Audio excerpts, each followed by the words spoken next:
Don't believe that your better days are behind you. Believe that better days are yet to come.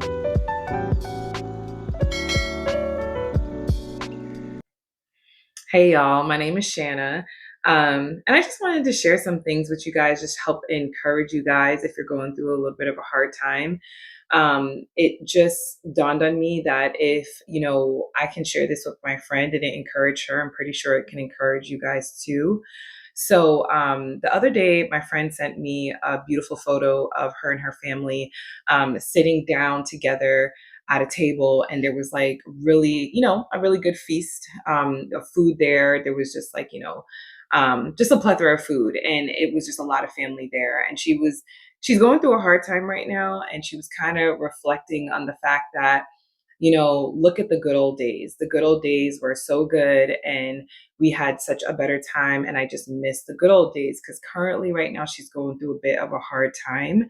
And the family dynamic is just not the way it was like it used to be in the past. And so she was just kind of reflecting on that and kind of sharing that with me. And, just basically saying how she missed the good old days. And to be honest, I miss the good old days too. I kind of miss the days being like really easier and carefree.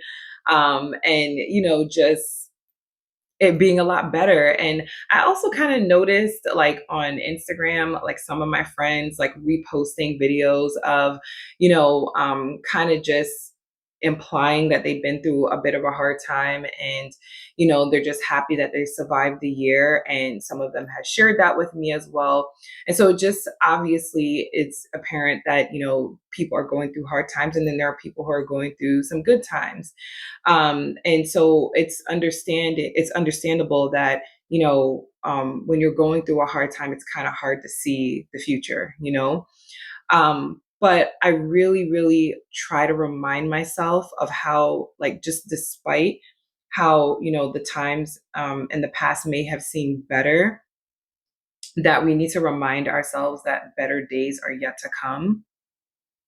And I say this because not last year, actually, last year was 2025. So in August of 2024, I had gone through one of the hardest days of my life. And any of my friends that know me now, they know I'm very happy. I'm very a go-lucky person. Like I'm always like, just, I don't know.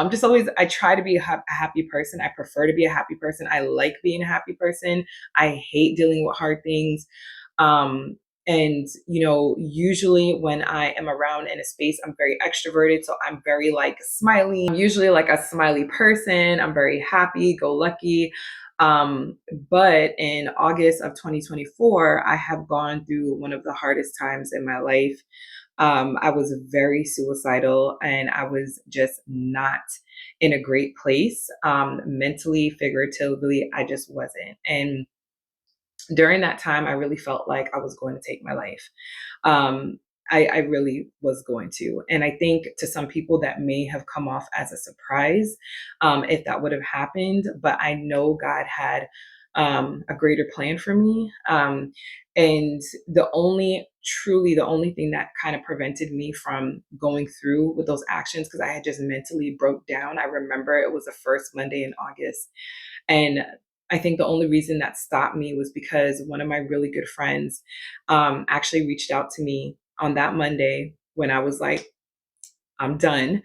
And she asked me how I was doing. And long story short, I ended up moving in with them, and, God is good. So later on, I ended up, in a couple months moving to a different state. And I have to say that I know a lot of people are going through some things, and, they've had some hard times, but 2025 had to have been the best year of my life, like one of the best years of my life. And I am so grateful for, just that past year. I didn't get everything I wanted and everything I prayed for, but it was really, truly one of the best years of my life. And looking back at it, I think to myself, man, if I had taken my life in August of 2024, I would have never experienced what I experienced in 2025. And my voice is a little shaken, and I'm sorry for that because it really was a hard time for me. And every time I think back at it, I just think like, man, I would have not experienced any of the things I experienced in 2025. I wouldn't have experienced a lot of blessings that I experienced in 2025 that had I taken my life in August of 2024. So um, I just say that because, I used to think better days were behind me. And I have dealt with a lot of depression growing up. Like I dealt with a lot of depression growing up, which is why I think I love to go out a lot and be around friends and stuff like that. And in those moments where I always thought that, I don't want to continue with life anymore. I'm having a hard time like this. I just can't deal with this anymore. God had always showed me that in those moments when I felt like I wanted to give up, when I just hung on just a little bit longer, He always often showed me that there was always something great that happened, or there was always something wonderful that happened, and it was worth waiting. It was worth, hanging in there and pushing through and just overall standing with him. And so I say this to say that 2025 was one of those examples. It was an example of, I had my breaking point in 2024. I had, a point where I just didn't want to continue anymore. But then 2025 showed me, because I hung on and because I, stayed faithful, I experienced a lot of great things. And so I'm so happy that I kept the faith and that I kept going. And it just was just a really happy time for me. And so, I told her that you never know what God has for you in the future. I told my friend that sent me this picture, I said, you never know what God has for you in the future. And instantly I was reminded of Psalms 27:13. And I just want to read it for you because it's just such a great example. And in Psalms 27:13, it says, "Yet I am confident I will see the Lord's goodness while I'm here in the land of the living." And I shared that because that literally means that David is holding on to the fact, because he was the one who said that. So he was holding on to the fact that he would see God's goodness in the land of the living, that he would see God's goodness while he's still alive, and he would see God's goodness while and he was, in his lifetime. And in that context of scripture, David was going through a very hard time. He was going through some trials, and he just probably couldn't see what was in the future. But in that moment, he remained confident, and he reminded himself of the goodness of God, and he declared that he would see the goodness of God in the land of the living, and that God would see him through it. So he obviously trusted God from previous experiences that he had with God, and he trusted God's character. He also knew from experience that despite whatever hardship he was going through, and whatever he was facing, that God would come through for him and that God would see him through. And God did come through for him. And a lot of times in the moment, it's going to seem hard. In the moment, it's going to seem like nothing is changing, especially when you can't see changes. But waiting on God is so worth it. Waiting on God is not easy.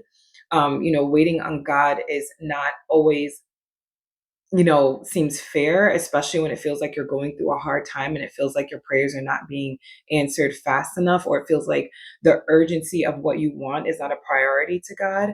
But I'm telling you, it is worth it, because every time, even myself, when I think about moments where I'm like, I feel like giving up, I don't feel like pushing through, this is taking too long, what's going on? And, I gave it, sometimes I'm going to be honest, a couple more weeks, even a couple more months. I did experience amazing breakthrough. I did experience prayers being answered, and I did experience a lot more happiness when it never felt like it was coming, or it seemed so dry, or it never seemed like anything was going to change, because I physically couldn't see it in the physical realm. And to be honest, I couldn't even see it in the spiritual realm either. I just really encourage you to remind yourself that God is working even in the waiting. He is refining us, He is teaching us, and He is truly working in the background despite what we can and cannot see, especially when we cannot see it. We may not understand what's going on, we may be questioning a lot. We obviously are very frustrated, but God is always working in the background. And past times are good. Past times, you know, um, are great things to reflect on, but don't dwell in the past. And don't believe that all your good times are only in the past. We really have to believe that better days are yet to come. And if David had that same exact feeling of, I'm going through a hard time, I'm dealing with trials right now, it's extremely hard, but better days are yet to come, and I will see the goodness of the Lord in the land of the living. Not only is he, talking from experience, but he is also declaring that over his life as well. He has had previous experiences with God where he has dealt with some things, he has dealt with hard times, and he's seen God come through. Think of the story with Ziklag. They was about to kill David. They was about to get rid of him, and because David had experience with God and he also had experience with God's character, he encouraged himself in the Lord, and God gave him back everything plus more. So I say that to say, just trust God, because, you know, there are, a lot of scary things happening in this world. There are sad things going on all around us. But I really believe if we keep our eyes on God and we keep our eyes on the Lord and we continue to trust him with our future, he will prosper us and he will not harm us. As it says in Jeremiah 29:11, that God will give us a future and a hope. He will prosper us. He will not harm us. And that's truly what he wants for us. So, if you're struggling with feeling like, man, my better days are behind me, you will feel like, and it may seem like that if you aren't going to keep trusting God with your future and putting your future in his hands and believing that your better days are yet to come, despite what the world looks like and despite what things look like around you, or even despite what you're going through right now. So I just encourage you, coming from someone who was extremely suicidal and who was literally going to take their life on that first Monday in August of 2024. There are better days yet to come. There are better days yet to come. I'm not bragging, but 2025 was one of the best years of my life. I had a great time. And I'm not sitting here saying I didn't have moments where I cried. I didn't have moments where I couldn't understand certain things. I didn't have a little moments where I went through, some depression here and there, but it was not nearly as significant or as bad as it's been in the past. And when I say I've had amazing, wonderful year in 2025, I am so incredibly grateful. It's one of those years that, it's going to be in the books. And I pray that I, obviously will have better years. I'm going to declare, like what David did, that I will see the goodness of the Lord in the land of the living. I'm just saying that, you know, don't believe that your better days are behind you. Believe that better days are yet to come, because better days are yet to come. Because if David can declare that and see that, we can declare it and see it as well. So I really hope this encouraged you. I really felt like it has to be, for someone. And so, I just pray that the Lord is with you in the season. I pray that the Lord is encouraging you. I pray that you remember that the Lord has been there in the past and he'll be there again in the future, and that your better days are yet to come, and that you trust him and stay in his word, and just, keep hope. All right.